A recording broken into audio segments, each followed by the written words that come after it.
God all the glory, I give him all the praise, and I give him all the adoration for having healed me of myocardial infarction. In February 2024, I went to the hospital and my blood pressure was very, very high. It was 220/106. So I was admitted in the hospital for 5 days. They ran all the tests, and the cardiologists were like, I had a heart attack, and it's like I didn't know, maybe it was a minor one. I rejected it. They did all sorts of tests. They did MRI, they did CTI, they did all sorts of tests, they did ultrasound, they did everything. At the end of the day, they said I was going to go for angioplasty, which is where they put a stent in your heart, to open up your heart because the blood arteries are blocked. But as God will have it, I kept rejecting it all the while I was in the hospital. I was on NSPPD. I was praying. On the 25th of April, some few minutes into the prayer, Pastor Jerry mentioned my case. He said, there's somebody who they're supposed to put something in their heart. They would not have to put it. I don't know what that fish are in.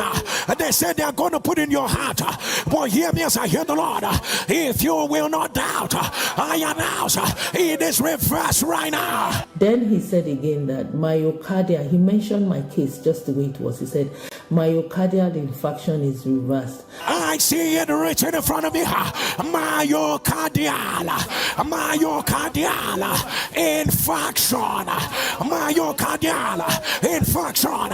If you're the one, put it on the live stream. The devil is a liar. I announce, let it be reversed. I screamed, I received it, I was jumping, I was shouting.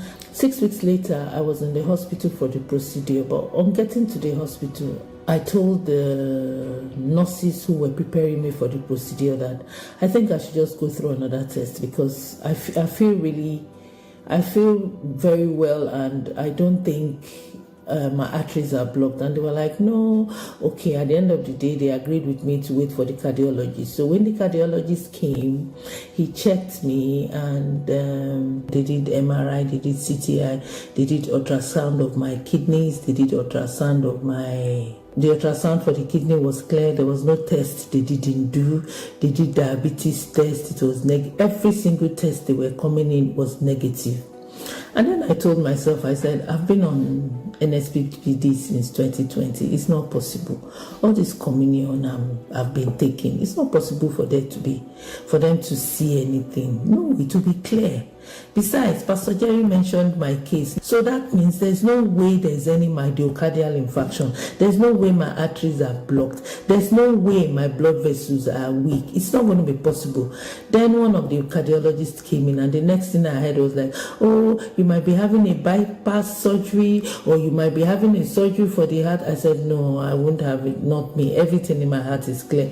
Then he said, we'll see, but we need to check. I was like, fine, you check, but you find nothing. And then I went in for the procedure. As I was going in for the procedure, I listened to Oh Lord Show Me Mercy all night, all day. I went in for the procedure. 15 minutes into the procedure, the cardiologist looked at me and said, all clear. That is nothing. And I was like, yes. What God cannot do does not exist. And then I went back into the ward. The cardiologist came and was like, okay, when would you like to go home? Because your results came out negative, your arteries are fine, your blood vessels is fine. I want to thank God for having kept me, because it is only God that would have kept me. I want to appreciate God for everything He has been doing ever since I started attending NSPPD. God answers prayers on this altar. Pastor Jerry, I want to thank you. I appreciate God for your life. The oil on your head will never run dry.